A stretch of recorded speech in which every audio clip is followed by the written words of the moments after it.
इयत्ता 10वी subject science and technology part second chapter 2 life processes in living organisms part first.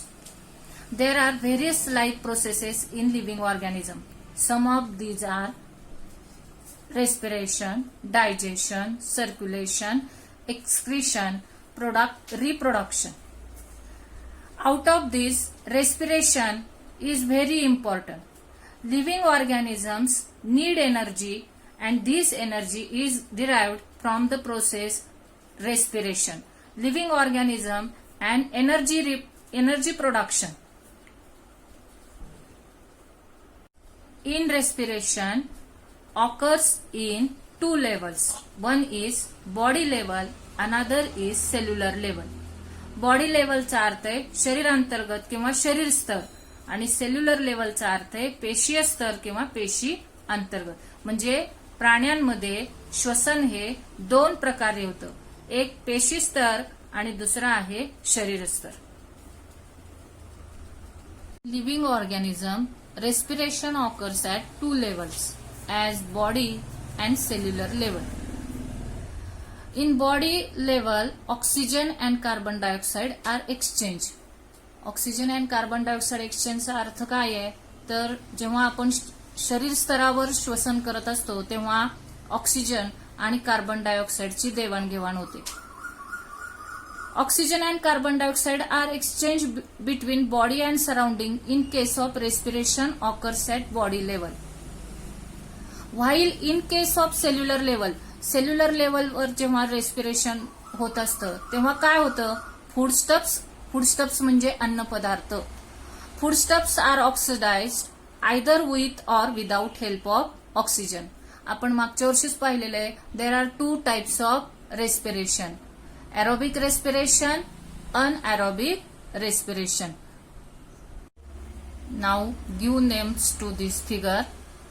First one is nostrils, second mouth, third one pharynx, fourth one esophagus. These are the bronchioles. Bronchioles चा अर्थ है शाखा. These are the lungs.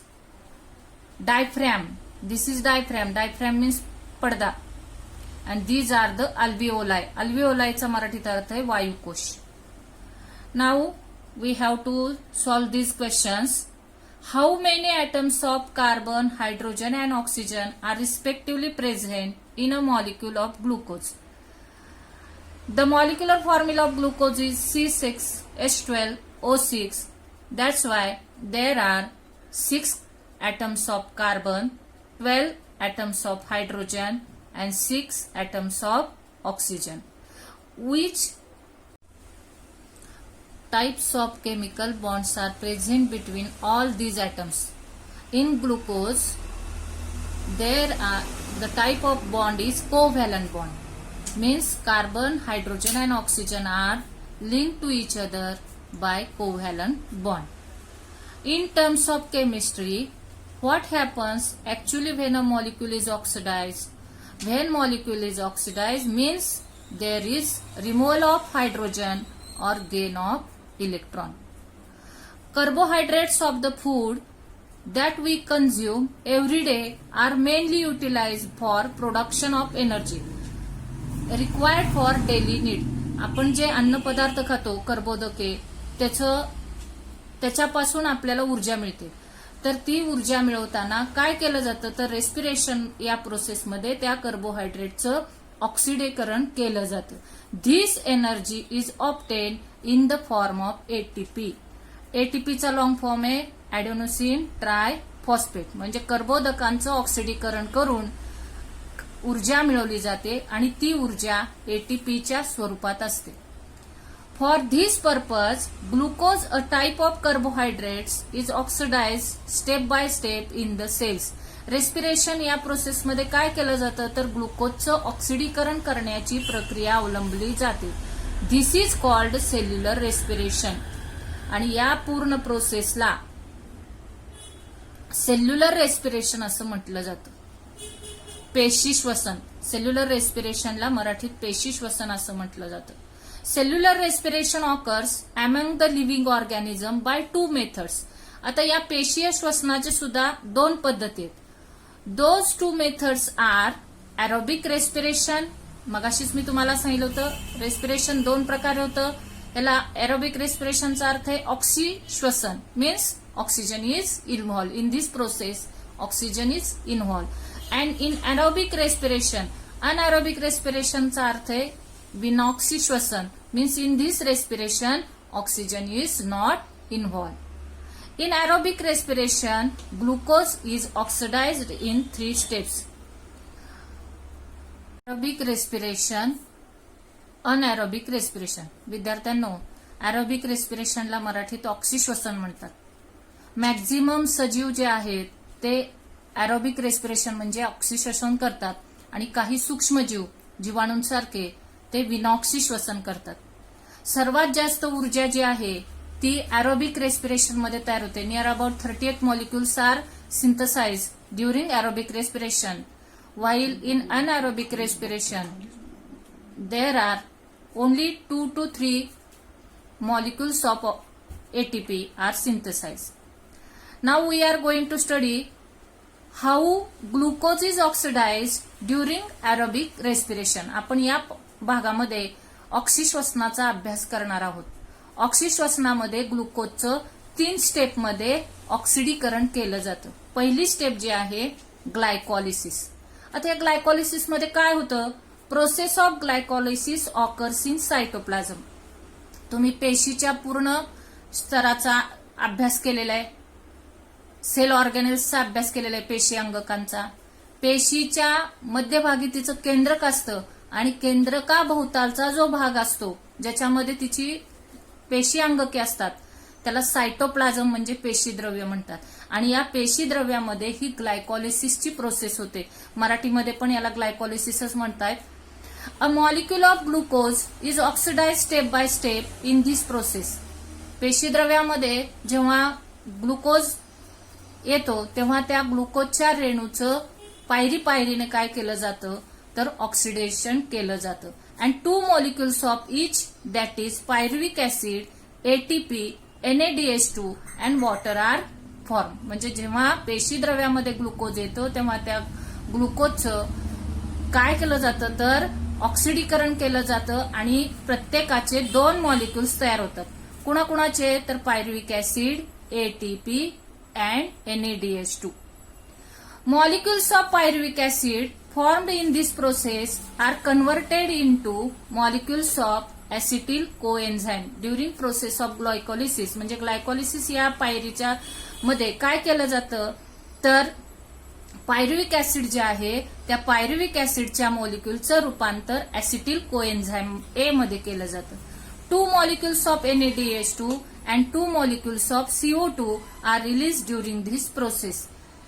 आपण पाहिलेले पेशी श्वसनामध्ये काय होतं तर आपण जेव्हा श्वसन करतो तेव्हा कुठला वायू आत घेतो ऑक्सिजन आणि कुठला वायू बाहेर सोडतो कार्बन डाय ऑक्साईड. तर या प्रोसेसमध्ये जेव्हा पायरुविक ऍसिडचं ऑक्सिडीकरण होत असतं ग्लुकोजचं ऑक्सिडीकरण होत असताना पायरुविक ऍसिडचं रूपांतर कशात होतं तर ऍसिटिल कोएन्झाइम ए मध्ये.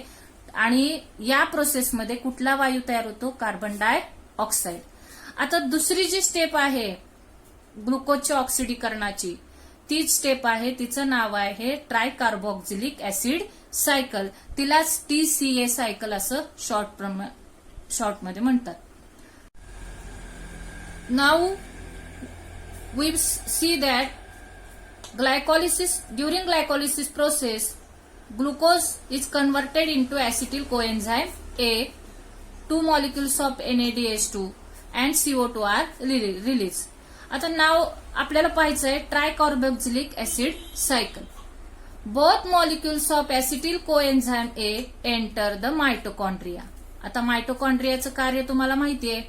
मायटोकॉन्ड्रियाला मराठीत काय म्हणतात तंतुकणिका. These are the powerhouse of the cell. पेशीचं ऊर्जा निर्मितीचं केंद्र म्हणजे मायटोकॉन्ड्रिया. आपण ग्लायकॉलिसिस ही प्रोसेस कशामध्ये होती पाहिलं तर पेशीद्रव्यामध्ये ग्लायकॉलिसिस ही प्रोसेस होते. तर ट्रायकार्बोक्झिलिक ऍसिड सायकल ही कशामध्ये होते तर हे जे ऍसिटिल कोएन्झाइम ए आहे ते मायटोकॉन्ड्रियामध्ये गेल्यानंतर त्यामध्ये ही ट्रायकार्बोक्झिलिक ऍसिड सायकल होते. काय होतं या प्रोसेसमध्ये? Cyclic chain of reactions called a tricarboxylic acid cycle is operated on it in the mitochondria. Cyclic म्हणजे क्रमवार, एका पाठोपाठ एक वेगवेगळ्या रासायनिक अभिक्रिया घडून येतात मायटोकॉन्ड्रियामध्ये आणि ट्रायकार्बोक्झिलिक ऍसिड सायकल पूर्ण होते. आता या प्रोसेसमध्ये पुढे काय होतं पाहू. Acetyl part of acetyl coenzyme A is completely oxidised. आता ग्लायकॉलिसिस प्रोसेसमध्ये जे ऍसिटिल कोएन्झाइम ए होतं ते मायटोकॉन्ड्रियामध्ये गेल्यानंतर त्याचं पूर्णपणे ऑक्सिडेशन कशामध्ये होतं? तर ट्रायकार्बोक्झिलिक ऍसिड सायकलमध्ये. मुलांनो, परीक्षेला तुम्हाला ग्लायकॉलिसिस आणि ट्रायकार्बोक्झिलिक ऍसिड सायकल यामधला डिफरन्स विचारला जातो. त्यामुळे फरकाच्या दृष्टीने या दोन्हींची आपण तुलना करून अभ्यास करत आहोत. तर या ऍसिटिल कोएन्झाइमचं कम्प्लीट ऑक्सिडेशन या ट्रायकार्बोक्झिलिक ऍसिड सायकलमध्ये होते आणि through this cyclic process and molecules of CO2, H2O, NaDH2 and FADH2 are derived. Third step of oxidation of glucose is electron transfer chain reaction. Now we first of all see glycolysis, then tricarboxylic acid cycle, and third one is electron transfer chain reaction. Molecules of NaDH2 and FADH2 formed during all above processes participate in electron transfer chain reaction. अगोदरच्या सायकलमध्ये जे तयार झालेले by products आहेत उत्पादित कोणकोणते? NaDH2, FADH2, these all take part in electron transfer chain reaction. Due to this, 3 molecules of ATP are obtained from each NaDH2 molecule, 2 molecules of ATP from each FADH2 molecule. Besides ATP, water molecules are also formed in this reaction. म्हणजे याचा अर्थ काय आहे? NaDH2 पासून किती molecules तयार झाले एटीपीचे? 3. आणि FADH2 पासून किती मॉलिक्युल्स तयार झाले एटीपीचे? 2. आपण एटीपीचा लॉंग फॉर्म मगाशीच मी तुम्हाला सांगितलंय. आपलं पेशीचं जे ऊर्जा चलन आहे म्हणजे पेशी ज्याच्यापासून ऊर्जा मिळवतात त्याला एटीपी म्हणजे ऍडेनोसिन ट्राय फॉस्फेट असे म्हणतात. Besides ATP, water molecules are also form in this reaction. Electron transfer chain reaction मध्ये जसं एटीपी मॉलिक्युल्स तयार होतात तसेच वॉटर मॉलिक्युल्स पण तयार होतात. Electron transfer chain reaction is operated in mitochondria only. म्हणजे आपण मगाशी पाहिलं होतं ट्रायकार्बोक्झिलिक ऍसिड सायकल ही मायटोकॉन्ड्रियामध्ये होते, तशीच ही सुद्धा पूर्णपणे जी प्रोसेस आहे, रिएक्शन आहे ती कशामध्ये घडून येते? तर मायटोकॉन्ड्रियामध्ये. शेजारीच तुम्हाला मायटोकॉन्ड्रिया अँड ट्रायकार्बोक्झिलिक ऍसिडची आपल्याला डायग्राम दिसते येते. Thus, molecule of glucose is completely oxidized in aerobic respiration. आणि या ठिकाणी पूर्णपणे ग्लुकोजचं ऑक्सिडीकरण होतं. And molecules of CO2 and H2O are produced along with energy. Energy म्हणजे काय? एटीपी. एटीपीचे रेणू जसे तयार होतात तसेच ग्लुकोजचं ऑक्सिडीकरण होऊन CO2 आणि H2O पण तयार होतात. CO2 हा आपल्या शरीराला हानिकारक असल्यामुळे आपण उच्छ्वासा वाटे तो लगेच काय करतो? बाहेर टाकतो. अशा प्रकारे process of oxidation of glucose is completely occur in 3 step. First one is glycolysis, second one is tricarboxylic acid cycle, and third one is electron transfer chain reaction. Now we see the long form of NADH2. What is mean by NADH2? Nicotinamide adenine dinucleotide. And long form of NADH2 is nicotinamide adenine dinucleotide, while the long form of FADH2 is flavin adenine dinucleotide. Both enzymes are formed in the cells and used in cellular respiration. हे सगळी enzymes म्हणजे काय? विकरे, आणि ती पेशीमध्ये तयार होतात आणि त्याचा उपयोग कशासाठी केला जातो? तर पेशी श्वसनासाठी. इथं ही जी डायग्राम दिलेली आहे मायटोकॉन्ड्रियाची,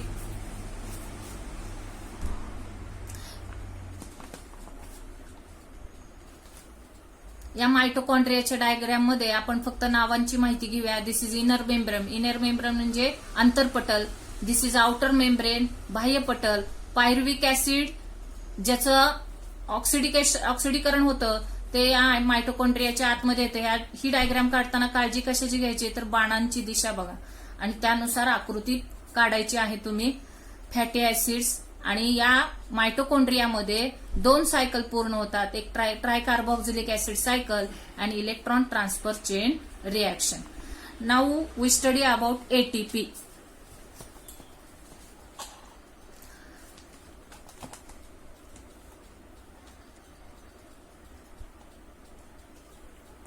Adenosine triphosphate is energy-rich molecule and energy stored in the bonds by which phosphate groups are attached to each other. म्हणजे आपल्याला जी ऊर्जा मिळते ती एटीपीच्या स्वरूपात मिळते आणि तिच्यामध्ये जी एनर्जी मिळवून देणारे जे मूलद्रव्य आहेत त्याचं नाव आहे phosphate. These molecules are stored in the cells as per need. पेशीमध्ये एटीपीच्या स्वरूपात ऊर्जेचा साठा केला जातो आणि आपल्याला गरजेनुसार ती ऊर्जा वापरली जाते. Chemically, ATP is triphosphate molecule formed from adenosine ribonucleoside. It contains nitrogenous compound, adenine, pentose sugar, ribose and 3 phosphate groups. Adenosine triphosphate मध्ये कुठले कुठले घटक आहेत ते दिलेले आहेत त्यांनी. Nitrogenous compound, adenine, pentose sugar, ribose and 3 phosphate groups. As per the need, energy is derived by breaking the phosphate bond of ATP. ऊर्जा मिळवताना काय केलं जातं तर त्या एटीपी मधला जो फॉस्फेट बॉन्ड आहे त्याचं ब्रेकडाऊन केलं जातो म्हणजे तो बंद तोडला जातो आणि त्याच्यापासून ऊर्जा मिळवली जाते. Hence ATP is called energy currency. Energy करन्सीचा अर्थ आहे ऊर्जा चलन. पेशीचं ऊर्जा चलन म्हणजे काय आहे एटीपी आणि एटीपीच्या साह्याने आपल्याला ऊर्जा मिळवली जाते. धन्यवाद.